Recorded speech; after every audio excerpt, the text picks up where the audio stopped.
Hello बच्चों, good morning. कैसन था मीना? बेटा आवाज आ रही क्या? Yes sir. आवाज आ रही है? Yes sir. और ब्लैक बोर्ड दिखाई दे रहा है? व्हाइट बोर्ड पूरा दिखाई दे रहा है क्या आपको? White board? Yes sir. Yes sir. Okay okay.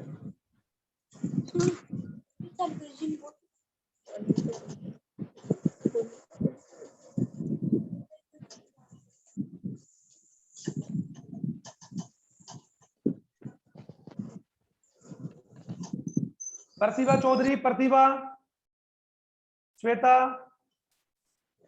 Yes sir. अच्छा, दिखाई दे रही क्लास पूरी? Yes sir. Hello sir. White board नजर आ रहा है? व्हाइट बोर्ड नजर आ रहा है क्या? Yes sir. एक मिनट सुरेंद्र जी, ब्लैक व्हाइट बोर्ड नजर आ रहा है ना पूरा? व्हाइट ऑडियो आ रहा है पूरा? Yes sir. पूरा स्क्रीन। ओके ठीक है। अच्छा, गुड मॉर्निंग बच्चों। Jayshree Sharma, good morning. निकिता, श्वेता, प्रतिभा चौधरी। अच्छा, अब एक गुड काम करो मॉर्निंग बच्चे, आप सर। सभी बच्चे अपने ना आवाज को तो म्यूट कर लीजिए आप, है ना? आवाज को म्यूट कर लीजिए और वीडियो को चालू कर लीजिए, वीडियो को। ठीक है, वीडियो को चालू कर लीजिए। ओके ठीक है। अच्छा, आप लोग होस्ट है ना? जैसे मैं आपकी क्लास ले रहा हूं तो मैं आपका कौन हुआ? होस्ट हुआ ना? तो आप लोग क्या करें, होस्ट पर जाके डबल क्लिक करो, जिससे क्या होगा, केवल मैं ही दिखा दूंगा और बाकी कुछ नजर नहीं आएगा आपको, है ना? ठीक है, होस्ट पर जाके डबल क्लिक कर लीजिए। होस्ट पर जाके डबल क्लिक कर लो आप लोग। ठीक है, स्टार्ट करें? स्टार्ट करें क्लास? ओके ठीक है। ओके, अब देखो, कल हम लोगों ने साइंस में हम लोगों ने चालू किया हो बच्चों। कल मैंने बता दिया था कि आप लोग यूं कह सकते हैं सेल, यानी कोशिका हम लोग पढ़ रहे हैं। और कोशिका को लेकर अब कुछ बातें आप लोग अपनी नोटबुक में लिखना भी शुरू करेंगे। और ये वो बातें आप लोग 9th क्लास में आप पढ़ भी चुके हैं। तो देखिए, कोशिका को लेकर हम लोग कल पढ़ चुके हैं कि सबसे पहले कोशिका के बारे में, यानी 1665 में, हालांकि पूरी बात मैंने बताई, अब हम लोग इसको डिटेल पढ़ रहे हैं। कल तक तो हम लोग उसको क्या पढ़ा था बच्चों? ब्रीफ में पढ़ा था। अब थोड़ा डिटेल में, डिटेल मतलब विस्तृत पढ़ रहे हैं। ओके, तो सबसे पहले 1665 में रॉबर्ट हुक ने, ये कल बात हमारी हो गई थी, रॉबर्ट हुक ने सबसे पहले यूं कह सकते हैं पादपों की कोर कोशिका, ये ध्यान दीजिए, पादपों की, यानी पादपों का जो कोर भाग है, जिसे हम लोग आप पढ़ेंगे आगे कैम्बियम बोलते हैं। क्या बोलते हैं? कैम्बियम बोलते हैं। ओके, और कॉर्क, पादपों की कैम्बियम या कॉर्क के अंदर उन्होंने खाली जगह देखी। और वो खाली जगह किसकी तरह बताई थी मैंने आपको? जैसे मधुमक्खी के छत्ते में छोटे छोटे खाली जगह होती है ना, उसी प्रकार के खाली या रिक्त स्थानों को एक्चुअल में रॉबर्ट हुक ने क्या नाम दिया? रिक्त स्थान, यानी रिक्त स्थान का। और इस रिक्त, और मैंने कल आपको बता दिया था, इसी रिक्त स्थान को आगे जाकर क्या बोला गया बच्चों? सेल। लेकिन रॉबर्ट हुक ने जो कोशिका देखी थी, सबसे पहली बात तो वो कौन सी कोशिका थी? मृत। और वो कोशिका कौन थी? प्लांट कोशिका। ये कल हमारी बात हो गई थी, पादप कोशिका। और रॉबर्ट हुक ने पादप कोशिका भी पूरी नहीं देखी थी, बल्कि पादप कोशिका के केवल कौन सा भाग देखा था बच्चों? सेल वॉल देखा था।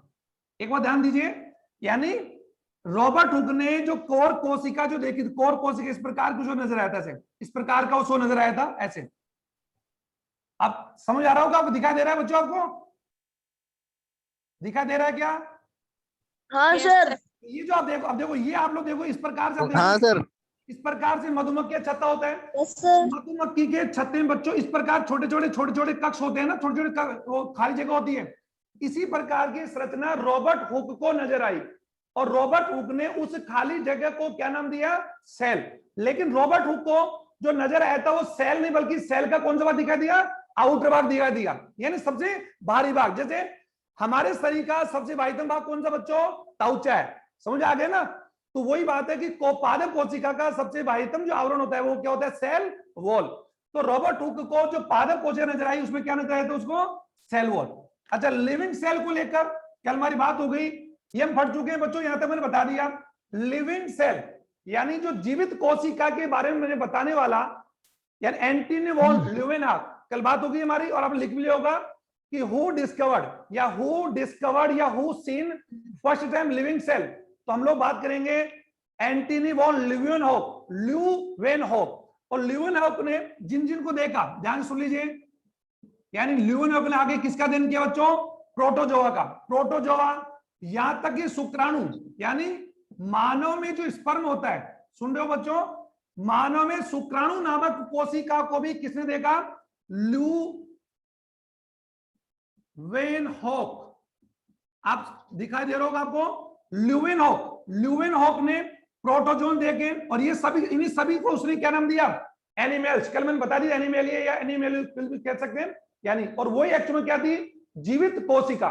तो ये जो ल्यूवेनहॉक था उसने खुद के बनाए, यानी इसके बाद खुद के बनाए हुए एक्चुअली क्या थे बच्चों? सूक्ष्मदर्शी थे।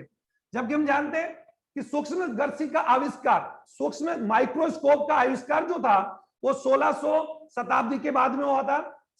लेकिन सबसे बड़ी बात है कि माइक्रोस्कोप के पहले, माइक्रोस्कोप जानते हो ना, सूक्ष्मदर्शी, वह यंत्र जिसके द्वारा हम सूक्ष्म वस्तुओं को या सूक्ष्म आकृतियों को देखते हैं, जिन्हें हम लोग नग्न आंखों से नहीं देख सकते। समझ आ गया? जैसे मैंने आपको कहा कि हमारे शरीर के बाहर या हमारी त्वचा पर, हमारे हाथों में बहुत सारे जर्म होते हैं, बैक्टीरिया, वायरस होते हैं, बट अब वो दिखाई नहीं देते। समझ आ रहा आपके? तो वैसे बिना माइक्रोस्कोप के उन सूक्ष्म जीवों को देख पाना संभव नहीं था। तो एक्चुअली क्या था, जब सूक्ष्मदर्शी का आविष्कार हुआ, यानी गैलीलियो ने जब सूक्ष्मदर्शी का आविष्कार किया, तो एक्चुअल में विज्ञान के क्षेत्र में क्रांतिकारी परिवर्तन हुआ। वैज्ञानिकों को सूक्ष्म जीवों को देखने में क्या मिली बच्चों? आसानी। तो जो रॉबर्ट हुक था, ध्यान दिए, रॉबर्ट हुक ने भी अपने कांच को घिसकर, ये तो पढ़ा होगा आप लोगों ने 10th में कि माइक्रोस्कोप में लेंस होते हैं, और लेंस दो प्रकार के होते हैं, आप जानते हो, उत्तल और अवतल। और आप 10th पढ़ा होगा आप लोगों ने, दर्पण भी होते हैं। ये सभी किसके बनाए जाते हैं बच्चों? कांच के, यानी ग्लास से बने होते हैं। तो रॉबर्ट हुक और ल्यूवेनहॉक दोनों ने कांच को घिसकर माइक्रोस्कोप बनाए। उन्हीं माइक्रोस्कोप से ल्यूवेनहॉक ने किसको देखा? प्रोटोजोआ देखा। और प्रोटोजोआ शुक्राणु, और यहां तक कि किसका अध्ययन किया? जीवाणु का। समझ आ गया? तो ये पता आ जाती है, प्रोटोजोन्स हो या मानव शुक्राणु या जीवाणु को सबसे पहले जो देखने वाला साइंटिस्ट था वो कौन था? ल्यूवेनहॉक। ठीक है, चलो ये बातें हम लोग पढ़ी रहे। अब आ जाइए सर, जो सेल, अब सेल का अध्ययन, जो दो चीज है बच्चों ध्यान दीजिए, एक तो होता है सेल का अध्ययन हम किसमें करते हैं? साइटोलॉजी। जैसे मैंने आपको बायोलॉजी पढ़ाया, और मैंने बताया बायोलॉजी दो शब्द मिलकर बनता है, बायो प्लस लोगस। बायो प्लस लोगस यानी जीवों का अध्ययन। और हम पढ़ चुके हैं बायोलॉजी के दो भाग होते हैं, बॉटनी और जूलॉजी। और मैंने आपको भी कहा था कि जितने भी हम लोग अध्ययन करते हैं, जितने भी हम सब्जेक्ट का, जितने भी विषयों का या जितने भी शाखाओं का, ये सभी किसकी शाखा है? साइंस की। तो ध्यान दीजिए, सेल की बात हम चल रही है, और सेल कल हम पढ़ चुके हैं, सभी सजीव कोशिका या कोशिकाओं से मिलकर बने होते हैं। ये ध्यान दो, या कोशिका से या कोशिकाओं से, क्योंकि सभी सजीव, और एक बात है, सजीवों का प्रमुख गुण होता है कि सजीव कोशिकाओं से मिलकर बने होते हैं। अगर कोई निर्जीव है तो उसमें कोशिका नहीं होगी। और कोशिका सजीव का एक क्रियात्मक और संरचनात्मक इकाई होती है, क्योंकि प्रत्येक सजीव की जो संरचना होती है, समझ आ रहा है, कोई भी सजीव है उसकी जो बच्चों आकृति होती है या उसका स्ट्रक्चर जो होता है, संरचना होती है, ये सब कौन बनाती है? कोशिका बनाती है। ये ध्यान से सुन लीजिए आप लोग। और किसी भी सजीव में होने वाली जितनी भी सजीव क्रियाएं, या जिन्हें आप बोलते हैं जैविक क्रियाएं, कौन सी क्रियाएं? जैविक। ये ध्यान दीजिए, जैविक क्रियाएं जैसे श्वसन, पाचन, उत्सर्जन, अवशोषण, स्वांगीकरण, ये जितने भी जैविक क्रिया होती है वो सभी की सभी कौन करती है? कोशिका करती है। तो कोशिका, जैसे मैं आपको कल फिर रिपीट किया था, जैसे आपका ये बात है, डस्टर बात हम कर सकते हैं, तो हम मैं कह सकता हूं कि ये डस्टर एक्ट में कौन है? निर्जीव है, क्योंकि इसमें क्या नहीं है? कोशिका ही नहीं है, क्योंकि ये कोशिका से मिलकर बना हुआ नहीं है। अब तो समझ आ गया? तो जो कोशिका से मिलकर बने, कोशिका या कोशिकाओं से, क्योंकि ये बात मैं 2-3 दिन से आप रिपीट कर रहा हूं, तो अभी आप समझ में आएगा। तो वैसे ही अगर मैं आप बोलूं कि कोशिका क्या हुई बच्चों? सभी सजीवों की एक यूनिट है। और यूनिट कौन सी? संरचनात्मक और क्रियात्मक। सबसे छोटी, जैसे मकान या दीवार की छोटी यूनिट क्या होती है? जिसे बोलते हैं ब्रिक्स या ईंट होती है। तो कॉमन सेंस की बात है, हमारे या सजीवों के शरीर की जो सबसे छोटी इकाई होती है उसे हम लोग कोशिका कहते हैं। और कोशिका को रॉबर्ट हुक ने और ल्यूवेनहॉक और काफी साइंटिस्ट और हैं, स्वान स्लाइडन भी था, नेगल भी था, यानी रोडोल्फ विर्चो भी था, यानी पाउल, ये अलग अलग साइंटिस्ट थे जिन्होंने कोशिका के बारे में अलग अलग बातें भी बताई। तो कोशिका का अध्ययन करने वाली शाखा को क्या बोलते हैं बच्चों? साइटोलॉजी। एक बार ध्यान दो, साइटोलॉजी और एक होता है सेल बायोलॉजी। देखो आराम से समझे, साइटोलॉजी को आप लोग बोलेंगे हिंदी में कोशिका विज्ञान। बहुत ही मैं सिंपल बता रहा हूं आपको, कोशिका विज्ञान। आप ध्यान दीजिए, ओके। और ये कौन है? कोशिका जीव विज्ञान। बस दोनों एक ही बात है, थोड़ा फर्क है, कोशिका जीव विज्ञान। अब तो आ गया। तो साइटोलॉजी और सेल बायोलॉजी दोनों में क्या फर्क है? अब आराम से जो साइटोलॉजी की परिभाषा अगर पूछे तो बोलेंगे कि टू स्टडी ऑफ सेल। बहुत सिंपल बोल रहा हूं, या फिर हिंदी में आप सुनिए कि विज्ञान की वह शाखा जिसमें कोशिका का अध्ययन किया जाता है, यानी कोशिका का अध्ययन किया जाता है। ये ध्यान दोगे, कोशिका का अध्ययन करें तो उसे बोलेंगे साइटोलॉजी। अब आप बोलो सर साइटोलॉजी और सेल बायोलॉजी में क्या डिफरेंट है? तो डिफरेंस इतना ही है, सेल बायोलॉजी क्या है? विज्ञान की वह शाखा जिसमें कोशिका के भागों और कोशिका की कार्यों का अध्ययन करें। देखो साइटोलॉजी में तो केवल हम लोग किसका अध्ययन करेंगे? Only you can say to study of cell, यानी सेल से रिलेटेड जो भी अध्ययन करेंगे, हालांकि दिखने में दोनों एक जैसे ही है। अगर बात हम करें, जब हम सेल का अध्ययन करेंगे तो सेल के पार्ट्स में जाएंगे। जैसे सेल में क्या क्या होते हैं? सेल का आउटर पार्ट सेल मेम्ब्रेन होता है, कोशिका दर होता है, केंद्रक होता है, ये हम जानते हैं, सेल ऑर्गेनेल्स होता है। तो ये सब मिलकर कोशिका है। तो अगर हम कोशिका का अध्ययन to study of cell called cytology. और इसमें क्या होगा? इसमें हम क्या करेंगे?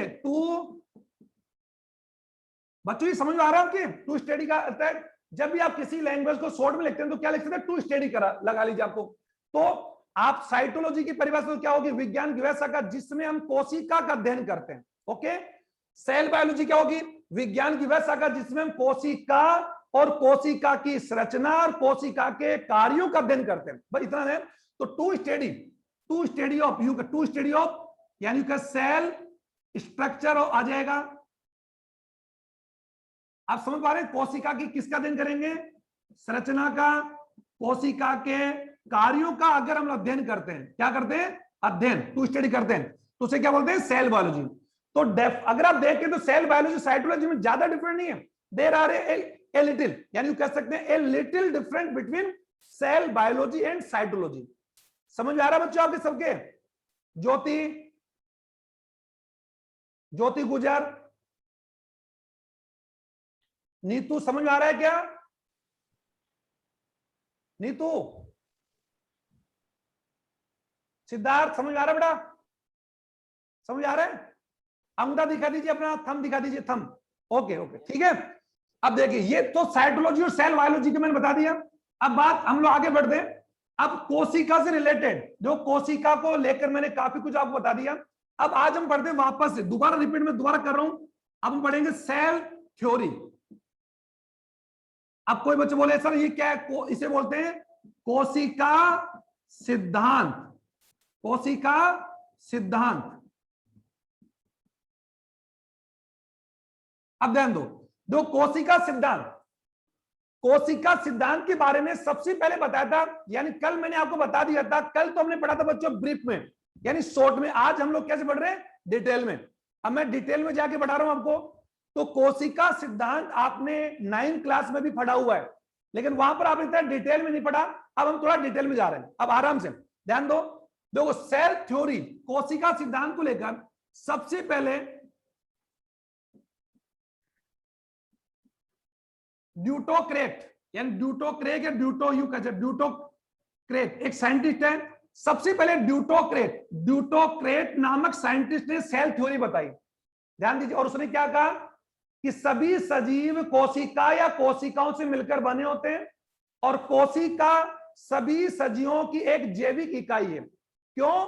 क्योंकि बिना कोशिका के कोई सजीव बन ही नहीं सकता। हाँ ये अलग बात है कि कोशिका से कुछ अपवाद हम पढ़ेंगे, यानी एक्सेप्शंस पढ़ेंगे। एक्सेप्शन यानी होंगे बैकडो, अपवाद। अभी बताऊंगा आपको, हर चीज का अपवाद होता है।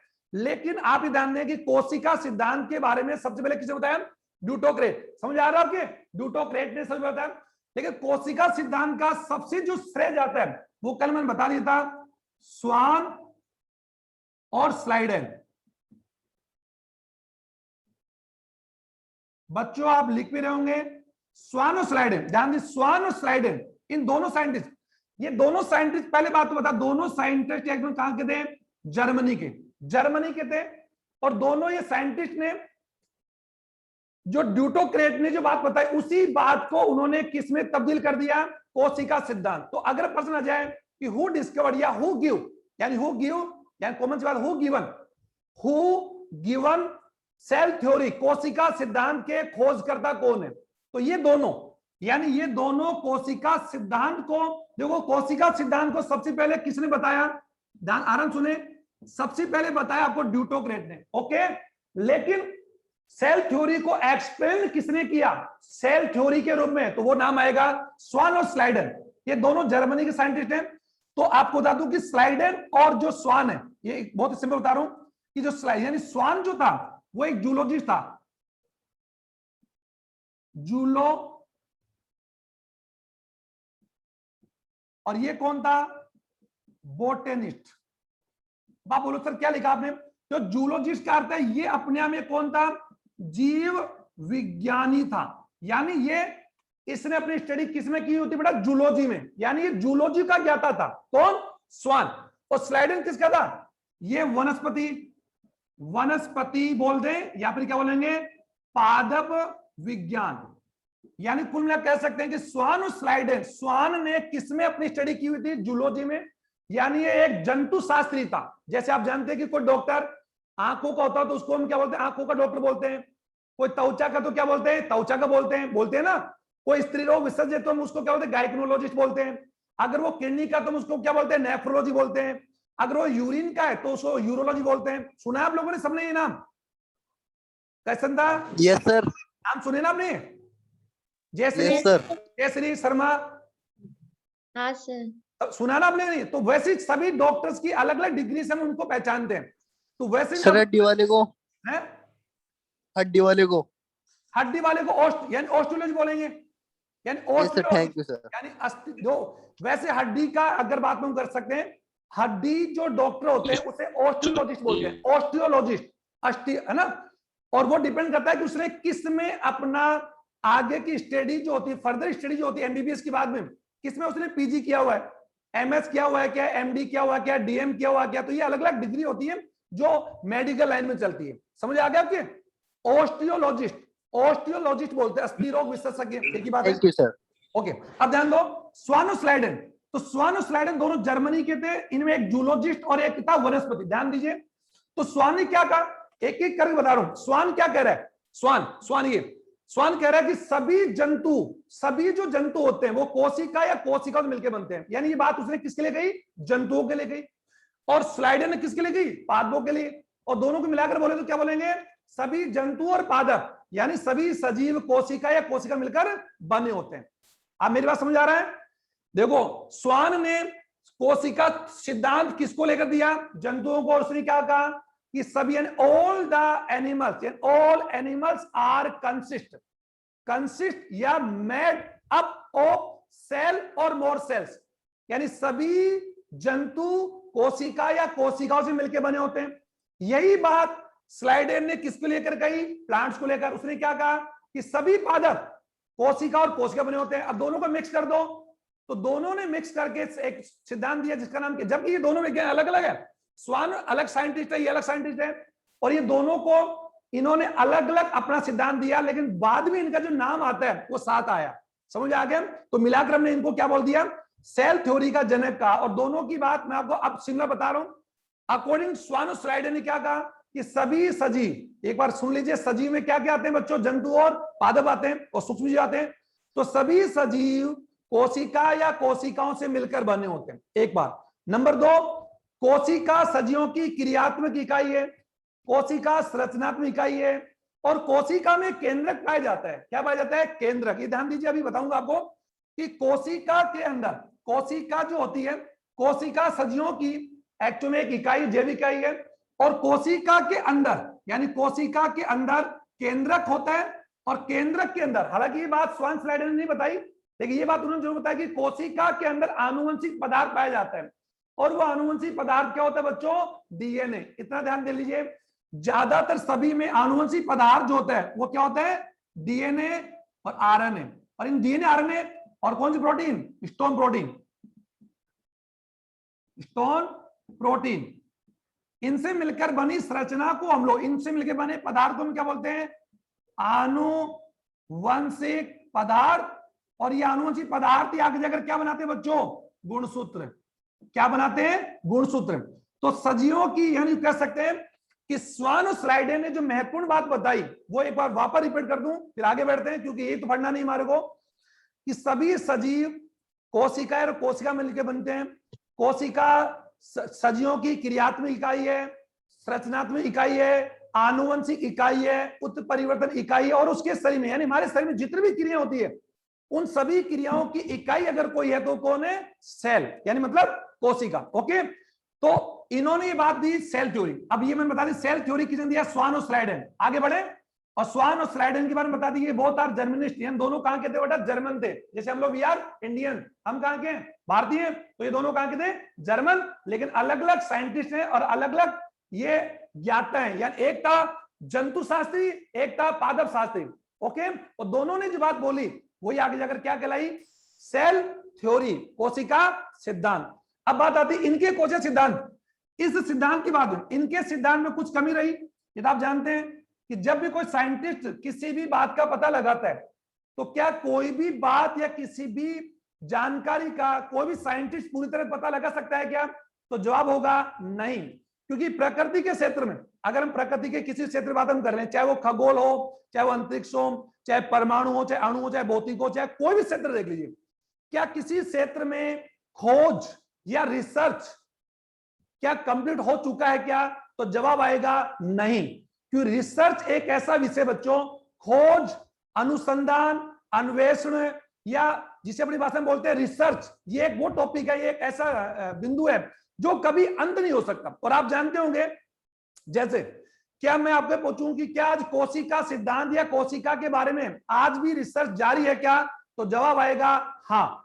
क्या प्रकृति के सभी जीवों का पता लगा लिया गया क्या? तो जवाब आएगा नहीं। क्या प्रकृति, क्या परमाणु की पूरी खोज हो चुकी है? तो जवाब आएगा नहीं।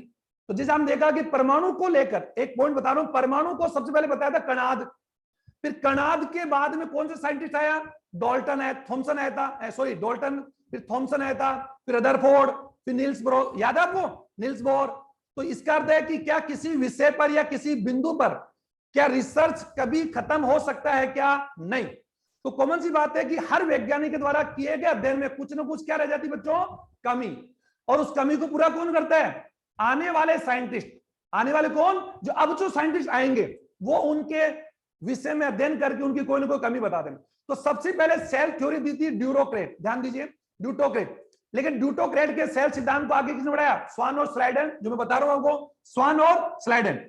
लेकिन इनके बाद में इनके सेल थ्योरी में जो कुछ कमियां थी, ध्यान दीजिए, ये कोशिका सिद्धांत क्या बन गया? ओल्ड बन गया। ओल्ड क्यों? क्योंकि पुराना, और जब कोई नया आता है तो उसे हम क्या बोलते हैं? नया।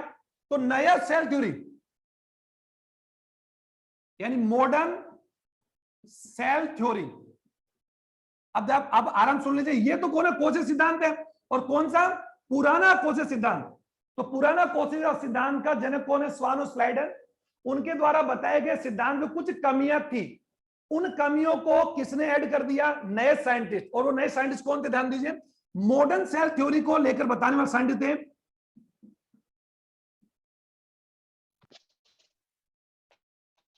नेगेली, ध्यान दीजिए, नेगेली,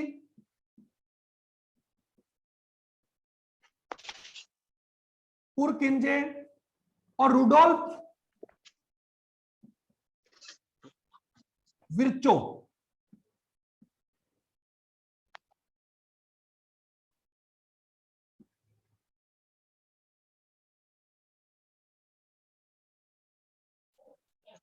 आराम से देखो, नेगली, पुरकिंजे और रुडोल्फ विर्चो, इन्होंने कौन सा सिद्धांत दिया?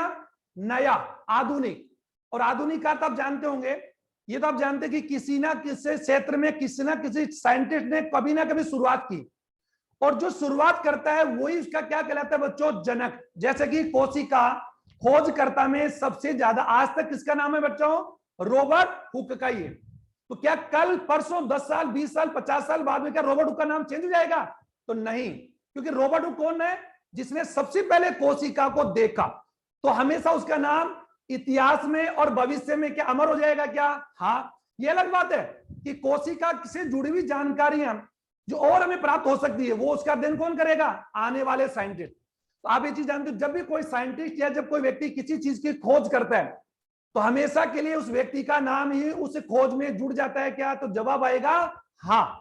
लेकिन इसका अर्थ ये नहीं है कि उस विषय पर पूरी की पूरी जानकारी हमें प्राप्त हो चुकी है। तो इसका अर्थ क्या हुआ कि आज प्रत्येक विषय पर, प्रत्येक टॉपिक पर क्या रिसर्च या खोज जारी है क्या? हाँ। क्या कल जारी रहेगी? कल का मेरा मतलब बच्चों क्या है? कल से मतलब क्या है? आने वाला समय। कल का, परसों का मतलब क्या है? 10 साल, 20 साल, 50 साल, 100 साल, 200 साल, हजारों साल। क्योंकि रिसर्च आज से चल रहा है, ये सालों चल रहा है। तो आप जवाब दोगे सर हजारों सालों से, हजारों सालों से। क्योंकि आज के 4000 साल पहले भी लोग थे क्या? हाँ। 5000 साल पहले, 10,000 साल पहले, 30,000 साल पहले। तो इस धरती पर जीवन तो आप ये जानते होंगे, पढ़ा होगा कि पृथ्वी पर जीवन तो 450 करोड़ सालों से, कितने? 450, 450 करोड़ सालों से धरती की बात हम करें कि उत्पत्ति हुई और उस पर फिर जीवों की उत्पत्ति हुई। तो उसको हम लोग बात देख लेंगे। अब आप ध्यान दीजिए कि नया जो कोश सिद्धांत, मॉडर्न का अर्थ हो गया बच्चा, मॉडर्न का अर्थ आप जानते हो ना, मॉडर्न का अर्थ होता है नया, या फिर इसका नाम क्या हो सकता है? आधुनिक कोशिका सिद्धांत, आधुनिक कोशिका सिद्धांत। तो नाम अगर आता है तो उसका नाम किसका नाम आएगा? किसका नाम आएगा बच्चों? केवल रुडोल्फ विर्चो। केवल किसका नाम आएगा?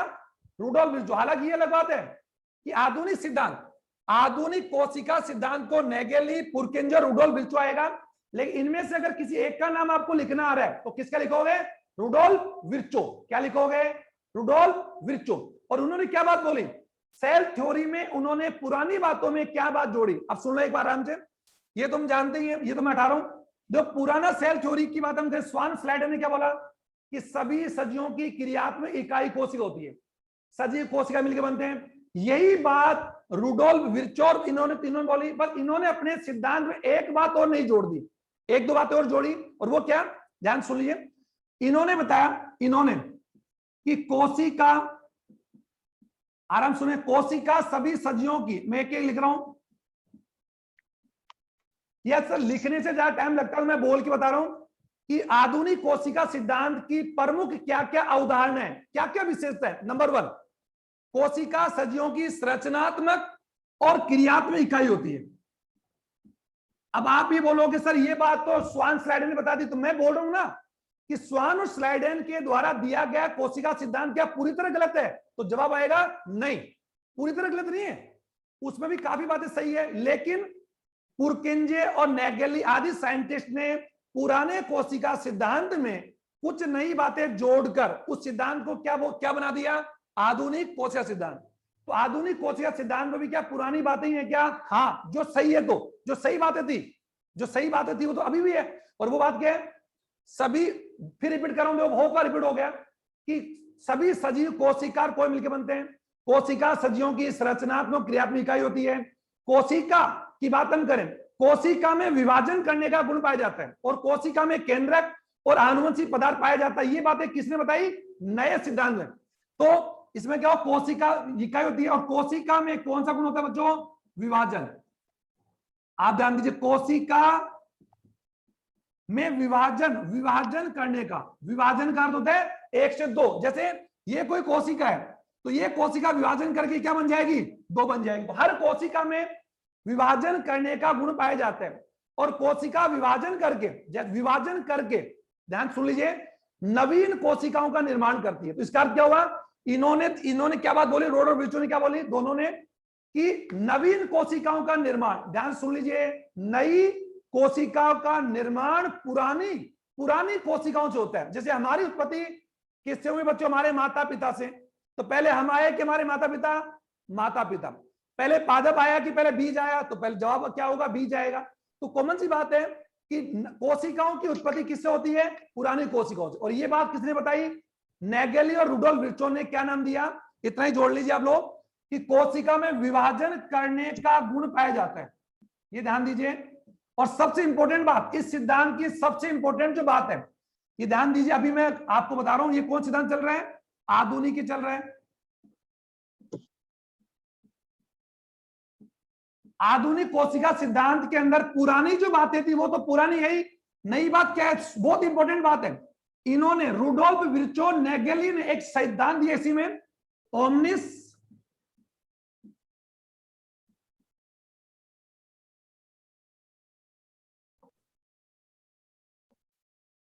ए सेलुला इज सेलुला।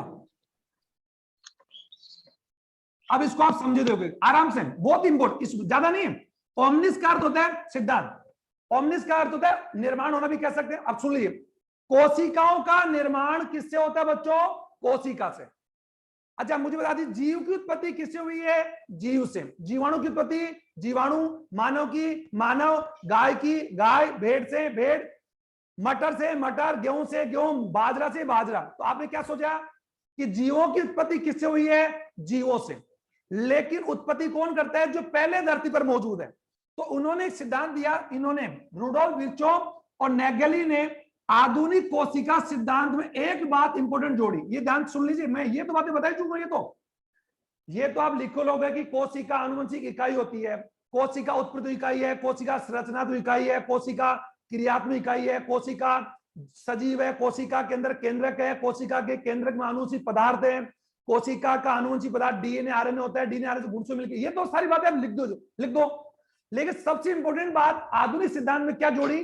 ये इसको हिंदी करके बता रहा हूं, इसको हिंदी सुने। हिंदी का अर्थ इतना ही है कि नवीन, सभी नवीन कोशिकाएं या सभी नई कोशिकाओं की उत्पत्ति पुरानी या पूर्व कोशिकाओं से होती है। अब इसको समझो, एक बात ध्यान सुन लीजिए बच्चा, ध्यान दो, ये देखो बच्चा, ये कोशिका है, ऐसे बनाओ, ये कोशिका का केंद्रक है, और केंद्रक में क्या होता है? सुन लीजिए, केंद्रक में क्या होता है बच्चों?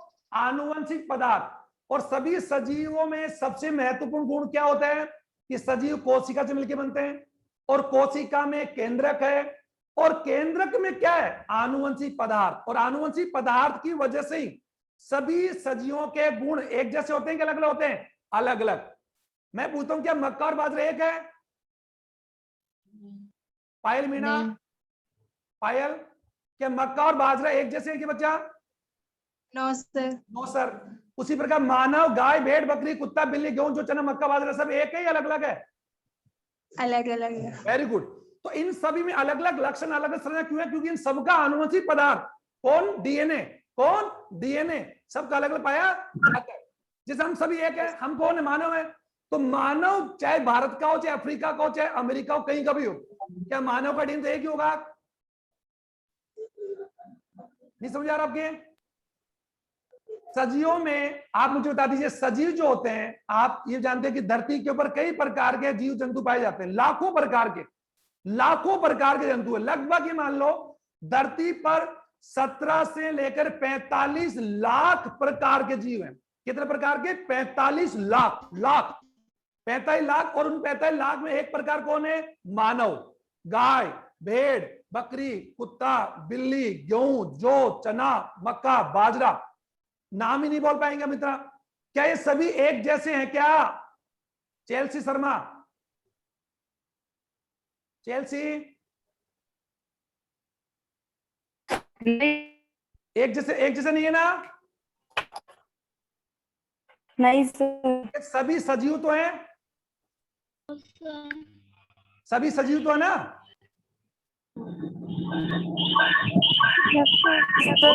फिर आवाज नहीं आ रही है, आवाज म्यूट कर ली। सभी सजीव हैं। और सबसे इंपॉर्टेंट बात है, सबसे इंपॉर्टेंट बात आप ध्यान दीजिए कि सजीव तो हैं, लेकिन सभी सजीव के साथ साथ वो एक्चुअली क्या होता है बच्चों कि उनमें सजीव कोशिका मिलकर बनते हैं, और कोशिका के अंदर आनुवंशिक पदार्थ होता है। और आनुवंशिक पदार्थ सभी में क्या होता है? डीएनए। ये सुन लो, ये हम लोग पढ़ेंगे, नेक्स्ट कल पढ़ेंगे, अभी तक ज्यादा नहीं जाएंगे। अब देखो ओमनिस, अब देखो ये कोशिका है, ध्यान दो, ये कोशिका है। जब ये कोशिका वृद्धि पूरी कर लेती है, जब पूरी वृद्धि कर लेती है, तो ये कोशिका विभाजन करके, क्या करके? विभाजन, सेल डिवीजन। और आप जानते हैं सेल डिवीजन आपने 9th में पढ़ा होगा। सेल डिवीजन 3 प्रकार का होता है, समसूत्री, अर्धसूत्री और असूत्री। 9th में आपने 2 प्रकार पढ़े होंगे, अर्धसूत्री और समसूत्री। लेकिन जब कोशिका नवीन कोशिका का निर्माण करती है, क्या करती है बच्चा? जनन।